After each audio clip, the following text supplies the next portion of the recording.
David Hume nació en Edimburgo en 1711.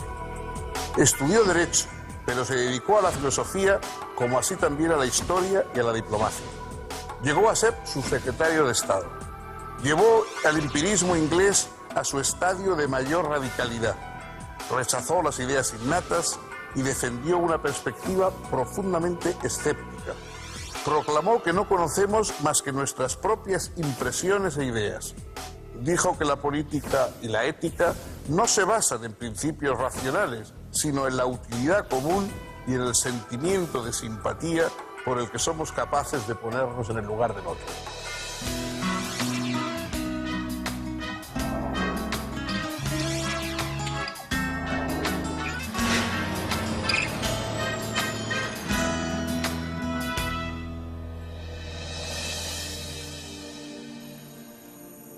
¿Cómo les va, amigos? Bienvenidos.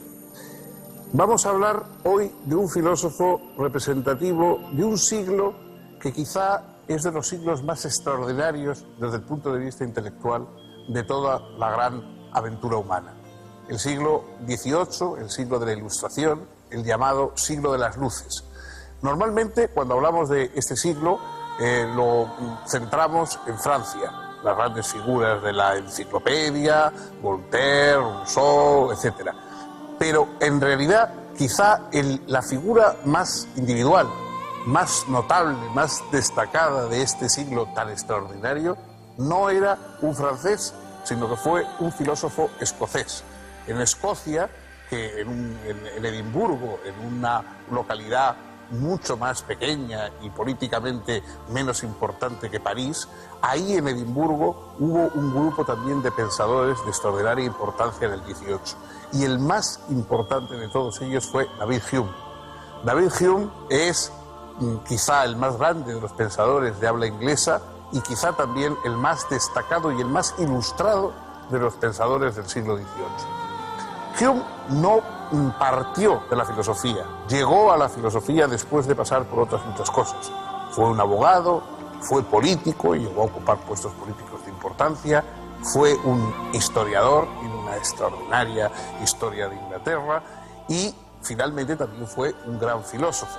Un filósofo que establece y prolonga las más características del pensamiento anglosajón. Ya Locke había insistido en que no podemos esperar nada de innato en cuanto a ideas y en cuanto a razonamientos, sino que todo eso lo recibimos del mundo. Este empirismo, es decir, que lo que cuenta es la empiria, la experiencia, es absolutamente radical en David Hume. Para David Hume solo son nuestras impresiones, las impresiones que el mundo deja en nosotros, lo que nos va a dar conocimiento. Y de este empirismo radical y de este escepticismo respecto a todos los grandes palabras, los grandes temas, las grandes creencias de la humanidad, nace la obra de este filósofo sagaz, prudente y realmente audaz en sus planteamientos, tanto que no se atrevió normalmente a decir todo lo que pensaba sobre los asuntos porque chocaban excesivamente con las creencias establecidas en la época.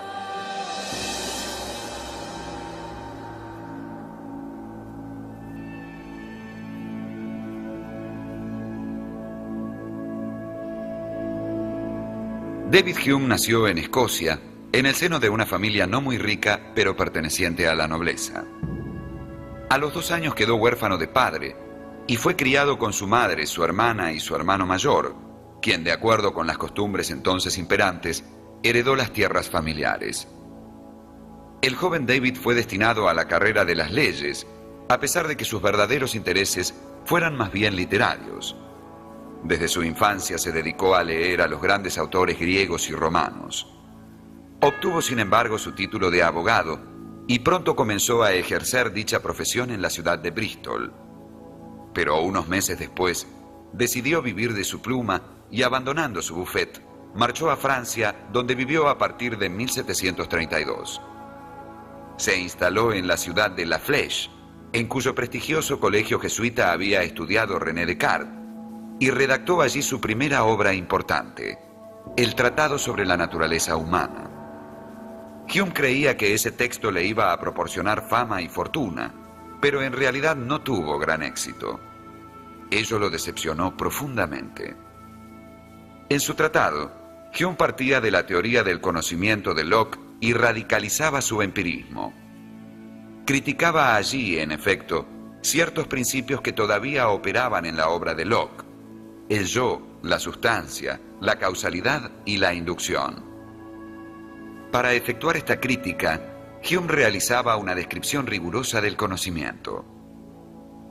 Cuando conozco un objeto, tengo ciertas sensaciones o impresiones y ciertas ideas que son como el rastro de esas impresiones. Rastro que puede darse como recuerdo, como proyección imaginativa o como conceptualización abstracta. Las ideas son entonces representaciones mentales, de modo que a partir de las impresiones se constituyen las ideas simples y luego, con la asociación de ideas simples, tenemos las ideas compuestas o complejas.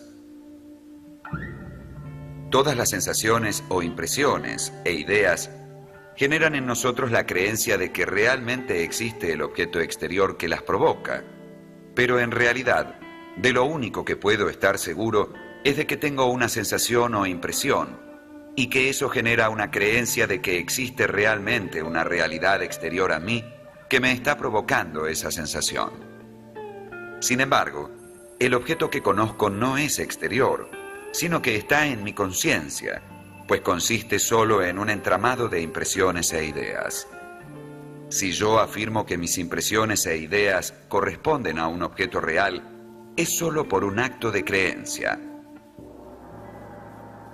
Hume dice que nos ilusionamos y creamos ciertas ideas para las cuales no hay impresiones, como por ejemplo la idea de causa y efecto, o la idea de espacio y de tiempo, o la idea de sustancia. Todas esas ideas son fundamentales para la ciencia, aunque sean ilusorias.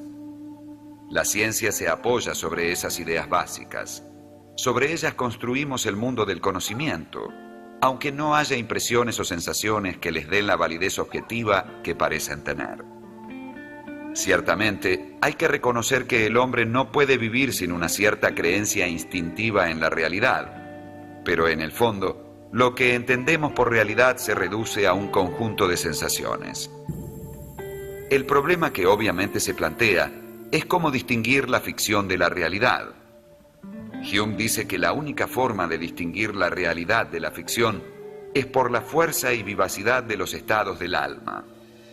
Un paisaje real, presente ante nosotros, se manifiesta con mayor fuerza y vivacidad que el mismo paisaje recordado o imaginado.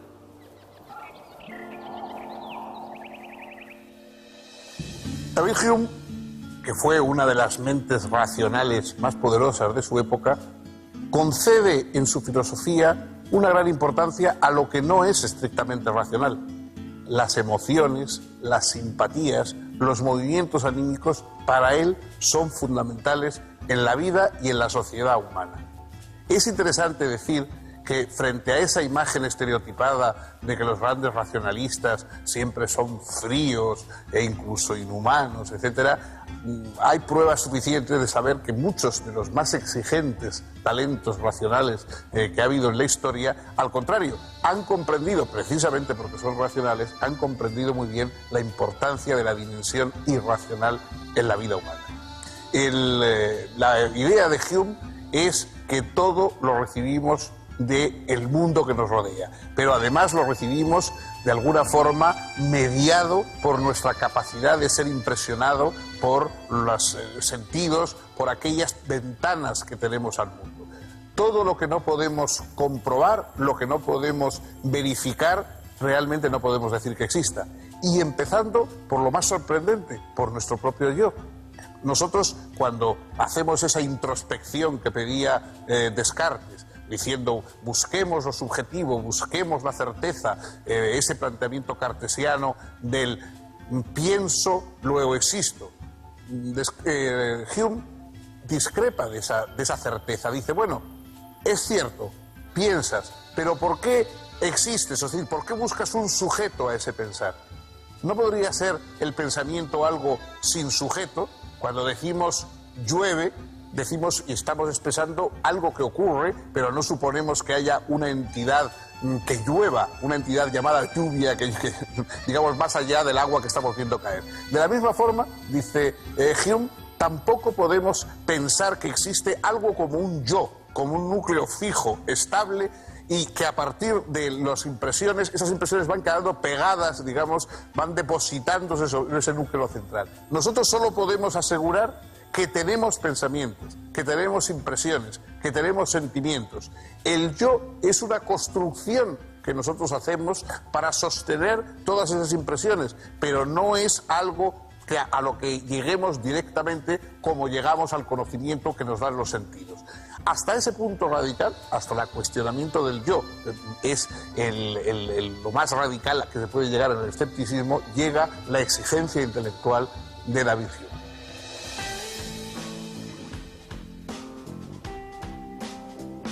La causalidad, la sustancia y el yo, según Hume, son solo creencias, puesto que de hecho jamás tengo experiencia de ellas. Si me atengo solo a la experiencia, debo decir que el yo se me aparece como un haz de sensaciones, como un puro fluir de actos de conciencia y no como un yo único sustancial. La idea de sustancia, por su parte, se disuelve en sensaciones que nosotros agrupamos espacio-temporalmente. Y en cuanto a la causalidad, no es más que una sucesión de fenómenos que, por hábito, tendemos a considerar necesaria. La causalidad se piensa como una conexión necesaria entre dos o más fenómenos. El fenómeno antecedente es llamado causa y el fenómeno consecuente es llamado efecto. Al hablar de conexión necesaria, esto implica que, dada la causa, se sigue inevitablemente el efecto. Si consideramos lo que ocurre cuando una bola de billar golpea a otra y ocasiona su desplazamiento, vemos que percibimos el movimiento de la primera bola y luego del contacto físico entre ambas, el desplazamiento de la segunda, e inferimos la relación de causa y efecto, pero no tenemos experiencia de dicha relación. Solo podemos afirmar la sucesión temporal y la continuidad espacial, pero la causalidad no. Es apenas una creencia apoyada en el hábito. Este problema de la causalidad está inmediatamente ligado al problema de la inducción. Por el hecho de que observamos un cisne blanco, 10 cisnes blancos o 1000 cisnes blancos, no podemos en sentido estricto concluir que todos los cisnes son blancos. De modo que la inducción es un método que tiene un gravísimo problema con respecto a su fundamentación. De hecho, todo intento de justificación de la inducción parte del principio de regularidad de la naturaleza, que a su vez ha sido obtenido inductivamente.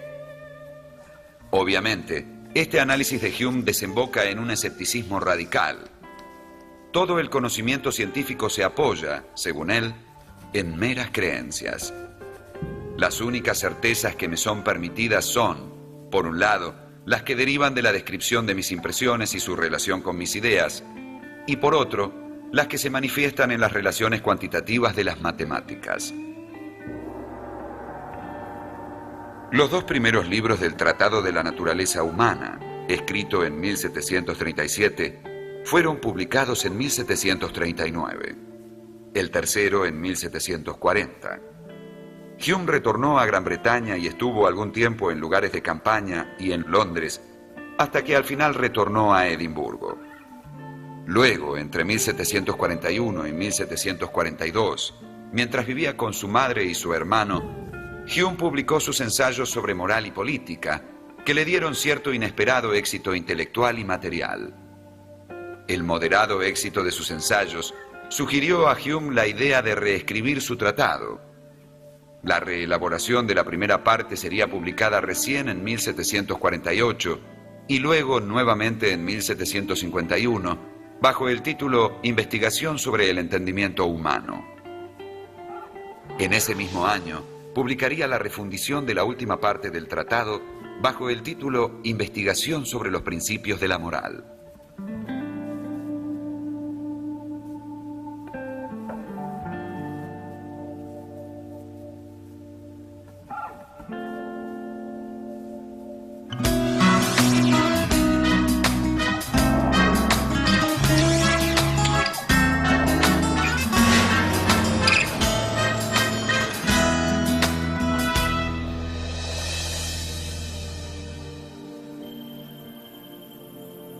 En el mundo de la reflexión práctica, David Hume atacó por dos frentes fundamentales.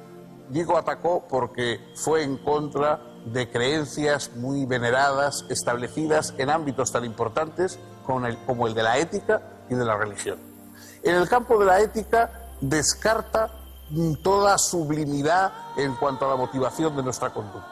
No estamos movidos por algún tipo de ideal o de sentimiento elevadísimo, sino por algo tan sencillo, pero por otra parte tan vigoroso, como es la simpatía que sentimos por nuestros semejantes. La palabra simpatía es igual que la palabra compasión, es decir, padecer con, sentir con los otros. Los seres humanos nos parecemos muchos unos a otros. Si vemos a alguien reír, sentimos un cierto movimiento que nos hace sonreír a nosotros también. Si vemos a alguien llorar, sentimos una cierta angustia. Los seres humanos estamos hechos para parecernos unos a otros, porque además es lo más útil. Entonces la ética no es un mecanismo sublime que nos eleva por encima de nuestras necesidades. Es el reconocimiento de esas necesidades y de que solo pueden satisfacerse cuando estamos viviendo en compañía de los demás. Ven ustedes que hay un rebajamiento de las exaltaciones éticas que había habido en ocasiones hasta entonces. Y no digamos en el campo de la religión. Aquí Hume fue una persona enormemente moderada por razones obvias. No se podía hablar abiertamente de la religión. Alguien que se proclamara ateo o que discutiera los dogmas establecidos podía tener muy malas consecuencias. Sin embargo, él escribe una historia natural de la religión en que analiza la religión como si fuera cualquier otro tipo de fenómeno, algo que nace en la sociedad y que va desarrollándose sin ningún tipo de ayuda sobrenatural, sino simplemente como una forma de pensar que evoluciona con la historia humana. Y tiene un libro llamado Los diálogos de la religión natural, que es quizá una de las obras más perfectas, más extraordinarias de la filosofía, porque realmente resuelve un problema, que es una cosa que no siempre ocurre con los tratados filosóficos.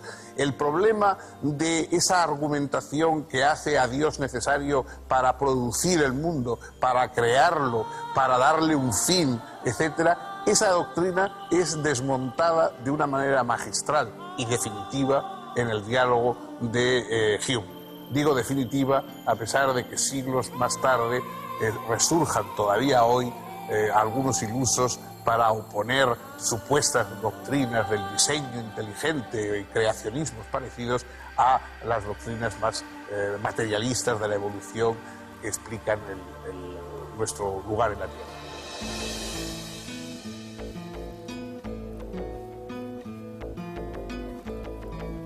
La investigación sobre los principios de la moral plantea que la moral no se basa estrictamente en la razón, sino en sentimientos tales como la simpatía y el interés. No se trata, pues, de una ética esencialista que parta de principios racionales absolutos, sino de una ética convencionalista que parte de cualidades agradables a todos. Y la principal de estas cualidades agradables es la simpatía. El fondo de toda organización política y de toda reunión entre los hombres es este sentimiento de simpatía que no solamente fundamenta nuestros juicios morales y lo que es bueno y lo que es malo, sino que al mismo tiempo determina la condición política del hombre y el reunirse en sociedad con otros. Los ensayos y la reelaboración del tratado dieron a Hume un discreto reconocimiento, pero a la vez le hicieron fama de escéptico y ateo. Por ese motivo, ya en 1745 se le negó una cátedra en la Universidad de Edimburgo. Hume necesitaba, pues, un trabajo, y lo encontró, primero como preceptor del marqués de Annandale y luego como secretario del general St. Clair en una frustrada expedición al Canadá contra los franceses. La aventura le valió a Hume el ingreso en la vida diplomática. Fue secretario de embajada en varias ciudades europeas, entre ellas La Haya, Viena y Turín. Volvió a su ciudad natal y en 1751 trató nuevamente de obtener una cátedra en la universidad, esta vez con el respaldo de su amigo, el economista Adam Smith. Pero otra vez fue rechazado en virtud de sus opiniones religiosas. En 1752 obtuvo un puesto muy importante en la biblioteca de Edimburgo. Eso le dio una tranquilidad económica muy grande, y entonces se dedicó de lleno a la elaboración de sus obras de historia de Inglaterra. Las obras históricas de Hume aumentaron su prestigio. De hecho, hasta principios del siglo XIX, Hume sería más reconocido como historiador que como filósofo. En 1756, publicó 2 volúmenes que abarcaban el período desde Jaime I hasta la Revolución de 1688. En 1759, apareció la historia de la Casa de Tudor. Y en 1761, la historia inglesa desde la invasión de Julio César hasta Enrique VII. En este lapso, solo publicó una obra filosófica, sus 4 disertaciones, que incluía un estudio sobre la historia natural de la religión y que fue publicada en 1757. Hume expresa que los testimonios contrarios a las leyes naturales son menos creíbles que las propias leyes naturales, y que entonces uno está llevado a dudar de los testigos de milagros. Y al criticar el testimonio sobre los milagros, desaparece toda posibilidad de fundar la religión sobre lo sobrenatural. Aunque Hume evita hacer ataques directos a la Iglesia anglicana, parece evidente que es escéptico respecto de toda forma de religión y que tolera la religión con tal de que no moleste a la libertad de pensamiento. En 1763 va a París como secretario de embajada. Allí cultivó la amistad de algunos de los enciclopedistas e iluministas franceses más importantes. Se lo recibió como una figura relevante y Voltaire alabó su obra histórica sin reticencias. Incluso comenzó a llamarlo, sin ironía, Saint David. Cuando volvió a Inglaterra en 1766, llevó con él al filósofo ginebrino Jean-Jacques Rousseau. Lo alojó en su casa y trató de conseguirle una pensión vitalicia, pero el difícil carácter de Rousseau produjo una pronta ruptura. Rousseau volvió a Francia. Entre 1766 y 1769, Hume vivió en Londres, ocupando un cargo de subsecretario de Estado. Luego decidió regresar a Edimburgo y retirarse de la vida pública. Para su sorpresa, comprobó al llegar a Escocia que se había convertido en una figura famosa.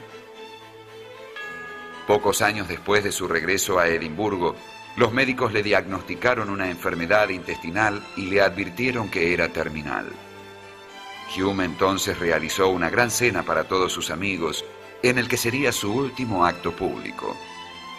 Murió en su casa el 25 de agosto de 1776. Antes de fallecer, tuvo tiempo aún de escribir cartas de despedida y de redactar una breve autobiografía que se publicaría póstumamente.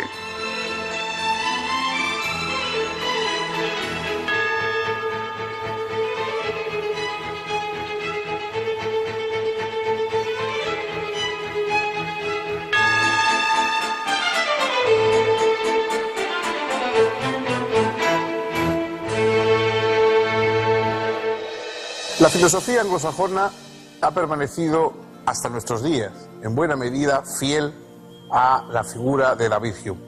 Sigue siendo una cita obligada para todos aquellos que estudian epistemología, los que estudian psicología, los que estudian ética. En el mundo anglosajón es muy difícil que algo no comience con un planteamiento de Hume, porque realmente fue un pensador de una agudeza y de una fuerza extraordinarias. Algunas partes de sus obras, pues realmente hoy solo pueden ser frecuentadas por especialistas, porque son densas, porque son de argumentación complicada, como por ejemplo pues sus investigaciones sobre el entendimiento humano. Es difícil, digamos, que un lector profano disfrute de ellas. Pero algunas de sus otras obras son extraordinariamente fáciles y gratas de leer, porque Hume era a la vez un excelente escritor cuando escribía sobre historia, cuando, por ejemplo, los diálogos de la religión natural, que son una obra admirablemente escrita. Hay mucho en Hume que puede ser leído incluso con placer y al margen de la filosofía. Pero su figura, su enseñanza, ese escepticismo, ese poner todo en cuestión y poner en cuestión incluso cosas que no se había atrevido a cuestionar el propio Descartes. Cuando él dudaba, Descartes, metódicamente de todo, nunca se terminó por dudar de verdad de la existencia del propio yo de Descartes. También Hume duda de eso. Fue un espíritu cauteloso pero extraordinariamente libre. En su obra llega mucho más allá que la de cualquier otro pensador del siglo XVIII. Pensemos, por ejemplo, que figuras que tienen fama de impías, anticlericales, etcétera, como Voltaire. Voltaire era un deísta, creía en un Dios organizador del mundo, que es precisamente lo que descarta y desmonta David Hume en sus diálogos sobre la religión natural. Es decir, es un espíritu mucho más vigoroso y mucho más peligroso para las ideas establecidas que la mayoría de los autores de la época. Por supuesto, sigue siendo una de esas figuras que son imprescindibles y que han dado en un campo, en un área cultural como es el mundo anglosajón, un empujón definitivo a el camino que va a continuar la filosofía. Bueno, pues hasta aquí hemos llegado y nosotros también podemos continuar este camino, si ustedes lo desean, el próximo día, con otro pensador, con otro filósofo, con otro avance más en el terreno de la reflexión filosófica.